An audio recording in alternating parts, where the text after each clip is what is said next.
Jasmine Crockett has solved the FCC Colbert situation, and we got some audio of her breaking it down. Let's play cut 7, please.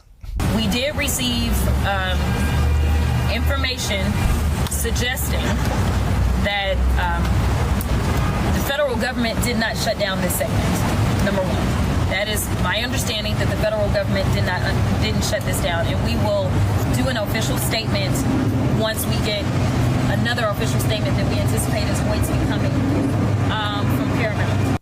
All right, so the federal government didn't shut it down. What the federal government did is identified that Jasmine Crockett and any Republicans did not get equal time. So when you got government-sanctioned spectrum that's being utilized or used, you can use those words interchangeably, that is being used to pursue political purposes and it's not being offered equal time to the other candidates, that's where they step in and say it's not okay. And so what I am very struck by in this is that Colbert Show has just gone so hard into the pure politics of it.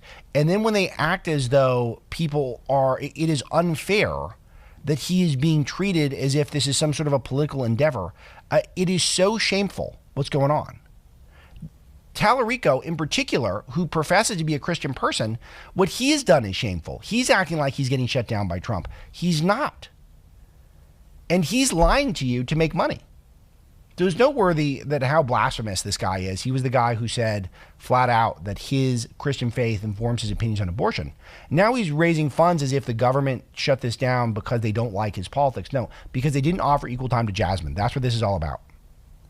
They need to let this sensational font of information and light, Jasmine Crockett, have her say on the Colbert comedy show. Okay? She's funnier than Colbert by a mile. All right. They were trying to miss Crockett. That's it. That's the whole point. That's the whole point of all this. Some bad analysis also on CBS. This is Caitlin Collins. So this is Colbert Show. All right. From CNN. Let's see how the CNN's top draw, let's see how she analyzed the situation. Cut 8, please. And I think it's actually a really slippery slope, because I think that you've seen some people on the right cheering this and saying, well, that's what we want Brendan Carr to do. I think that they don't want a Democratic administration saying that right-wing talk radio must give equal time to Democrats, or to see that moment. Bring it on. Just give talk radio equal time. And look, any Democrat come on the show whenever they want. Sean, Greg, team. Any Democrat, whenever. Let's make it a full-on debate show. They don't come on here because they're going to sound like Gretchen, don't call her Megan Whitmer, the way she sounded at the Munich. They're going to make it sound like AOC sounded in Munich. They're going to sound like Andy Bashir sounds. These guys sound completely retarded.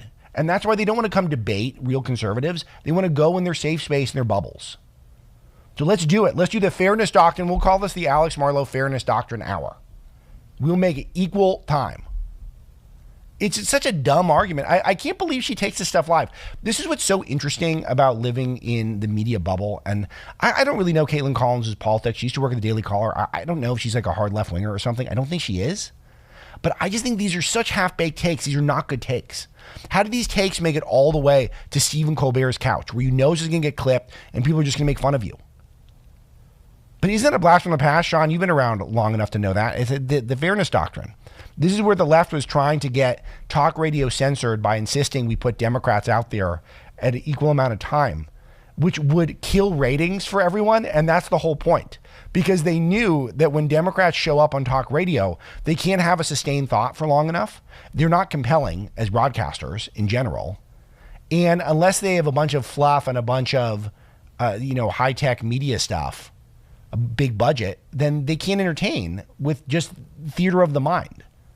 They can't entertain you in your car the way I was growing up listening to Larry Elder and Dennis Prager, the way they could just talk and they would entertain me for hours on end. They can't do that stuff. So once they see the Republicans have that advantage, they got the Rush Limbaughs of the world, then they got to insist using the government to shut us down. And it's just interesting to see that floated from CBS and CNN.